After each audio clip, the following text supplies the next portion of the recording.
आज आपण कोथिंबीरमध्ये रवा टाकून अतिशय भन्नाट चवीची रेसिपी बघणार आहोत। ही रेसिपी अतिशय चविष्ट लागते। लहानांपासून तर मोठ्यांपर्यंत अगदी आवडीने खातील असा हा नाश्ता बनवून तयार होतो। चला तर मग वेळ न वाया घालवता आज आपण आपल्या रेसिपीला सुरुवात करूया। जर तुम्ही आपल्या चॅनलवरती नवीन असाल तर चॅनलला सबस्क्राईब नक्की करून घ्या आणि व्हिडिओ जर आवडला तर व्हिडिओला एक लाईक नक्की करा। आता बघा, आपण कोथिंबीर मस्त असं निवडून स्वच्छ धुवून घेतली होती। कापल्यानंतर ही कोथिंबीर धुतली तर कोथिंबीर काळवट अशी पडते, म्हणून मी आधीच कोथिंबीर धुवून घेतली होती।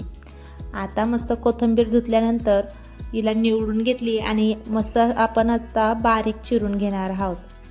आता हिवाळा असल्यामुळं ताजी ताजी कोथिंबीर आपल्या भाजी मार्केटमध्ये यायला लागली, तर का ना तुम्ही कोथिंबीर वडी किंवा मी जी बनवते तशी रेसिपी तुम्ही बनवून ठेवू शकता आणि तुमच्या मुलांना लंच बॉक्समध्ये किंवा संध्याकाळच्या नाश्त्यामध्ये सुद्धाही तुम्ही ही नाश्त्याची रेसिपी बनवू शकता। आता बघा, मस्त अशी बारीक चिरून आपण कोथिंबीर तयार करून घेतलेली। आता कढईमध्ये मी 1 ते 2 पळी तेल तापवायला टाकते।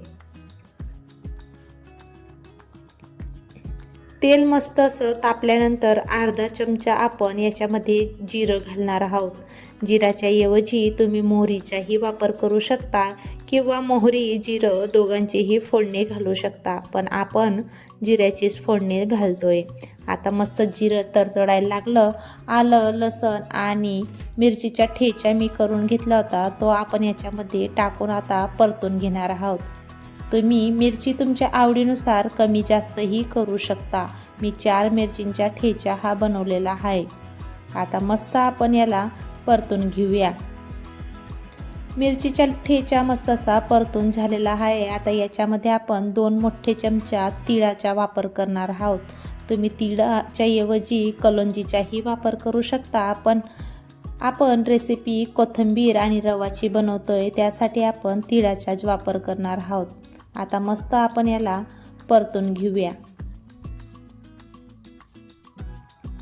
तीळ मस्त असं लालसर होते तोपर्यंत आपल्याला परतायची आहे। बघा, तीळ मस्त आपल्याशी लालसर झालेली आहे। जास्त जर आपण तीळ परतली तर ही तीळ कळवट अशी लागू शकते, त्यासाठी आपण एवढीच तीळ परतून घेऊया। आता तीळ वगैरे सगळं परतून झालेलं आहे, त्याच्यामध्ये आपण बारीक चिरलेली कोथिंबीर घालून देऊया। कोथिंबीरला पण मस्त अशी परतून घेऊया।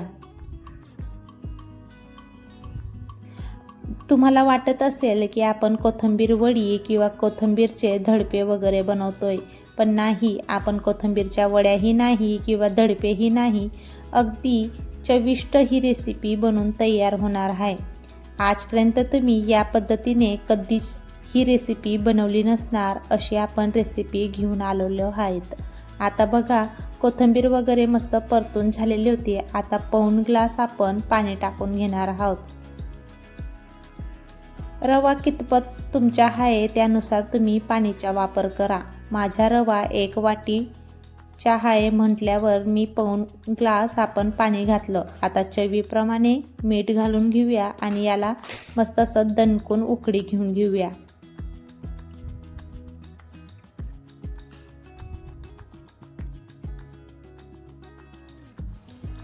मस्त अशी उकळ आपल्या या पाणीला येऊन गेलेली आहे आणि बघा, आता आपण 1 वाटी रवाचा वापर करतोय। रवा हलक्या हाताने घोटत जा, नाहीतर मग गुठळ्या पडतील। एका हाताने रवा टाका आणि दुसऱ्या हाताने मस्त असं चाळत जा, नाहीतर रवा असा तळाला पण चिटकू शकतो किंवा याच्या गाठीही बांधल्या जाऊ शकतात। आता हे सगळं साहित्य आपलं मिक्स होऊन तयार होऊन गेलेलं आहे। आता याच्यावरती आपण झाकण ठेवून 1-2 मिनिटासाठी याला वाफेवरती असंच ठेवून देणार आहोत। गॅसची फ्लेम अगदी लो ठेवायची आहे आपल्याला तेव्हा, नाहीतर आपल्या तळला हा बॅटर लटकू शकतो किंवा करपू शकतो। आता 2 मिनिटं झालेले आहेत, परत आपण याला हलक्या हाताने चाळून घेऊया। पाऊण ग्लास पाणीचं मेजरमेंट आणि 1 वाटीच्या रवाच्या मेजरमेंटनुसार हा रवा एकदम असा आपल्याला हवा आहे तसा बनलेला आहे आणि अगदी मस्त असा मऊसर हे बॅटर बनवून तयार झालेलं आहे, अगदी लोण्यावाने. आता बघा, परत मी 2 वेळेस चाललं आणि 2 वेळेस झाकून अगदी 5 ते 6 मिनटासाठी आपण याला वाफेवरती शिजवून घेतलेलं आहे. जर तुमची कढई नॉनस्टिक असेल तर तळ्याला चिटकणार नाही आणि ही कढई स्टीलची असल्यामुळं तळ्याला थोडी चिटकून गेलेलं आहे थोडं रवा. म्हणून हवं तर तुम्ही नॉनस्टिकच्या कढईचा वापर किंवा ॲल्युमिनियमच्या कढईचा वापरही तुम्ही करू शकता.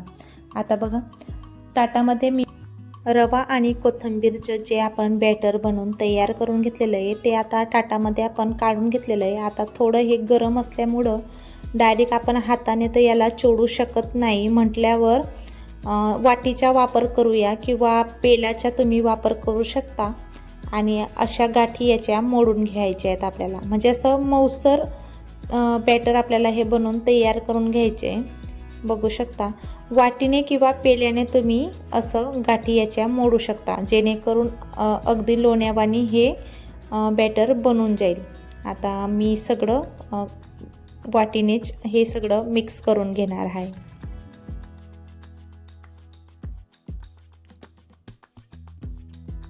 आता हे बॅटर थोडं कोमट झाल्यामुळं हातानेही तुम्ही असं हाताला थोडं तेल लावा आणि असं कुच करून घ्या.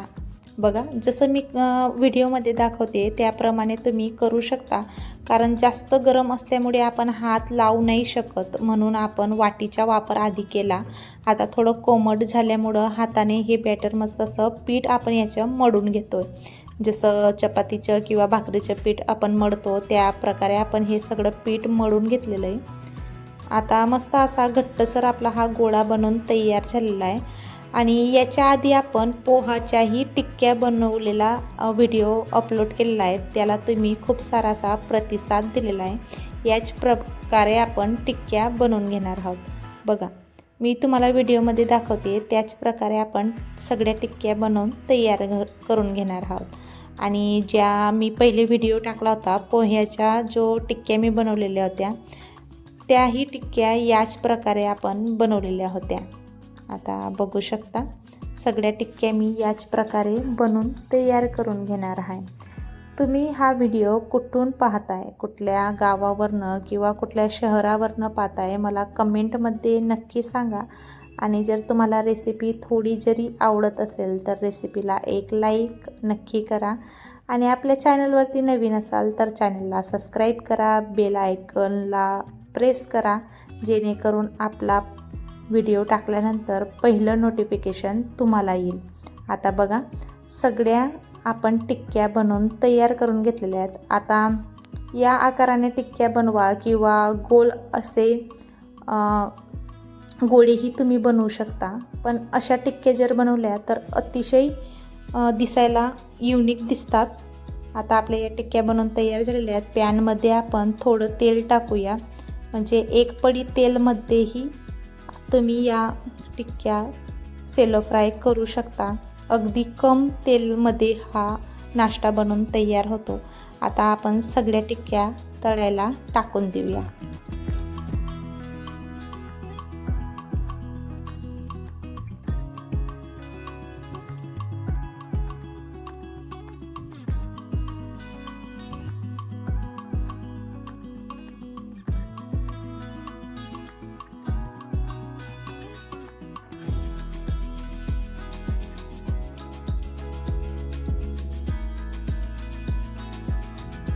आता आपण दुसऱ्या साईडने पलटून घेणार आहोत आणि दुसरी साईड पण अशी गोल्डन होईपर्यंत आपल्याला ही भाजून घ्यायची, म्हणजे सेलो फ्राय करून घ्यायची.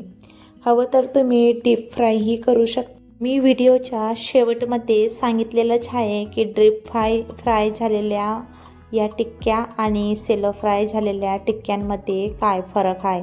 आता बघा, दुसरी तिसरी बाजूही आपली भाजून तयार झालेली आहे.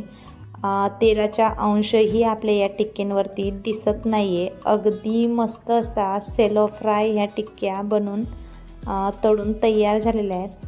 अगदी कमी वेळेत आणि कमी तेलात हा नाश्ता बनवून आपला तयार झालेला आहे. आता आपण या टिक्क्यांना एका प्लेटमध्ये काढून घेऊया.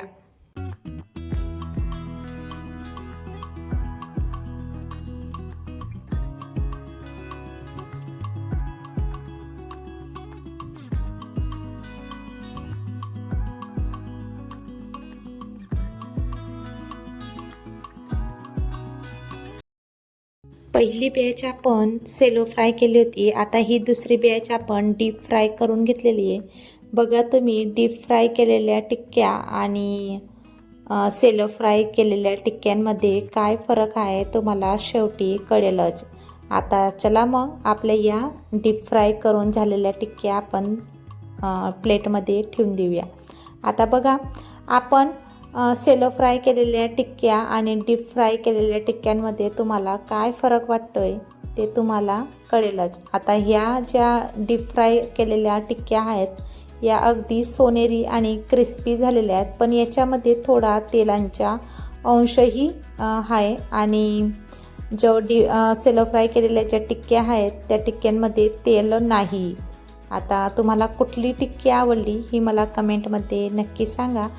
भेटूया अशाच एका नवीन व्हिडिओमध्ये. तोपर्यंत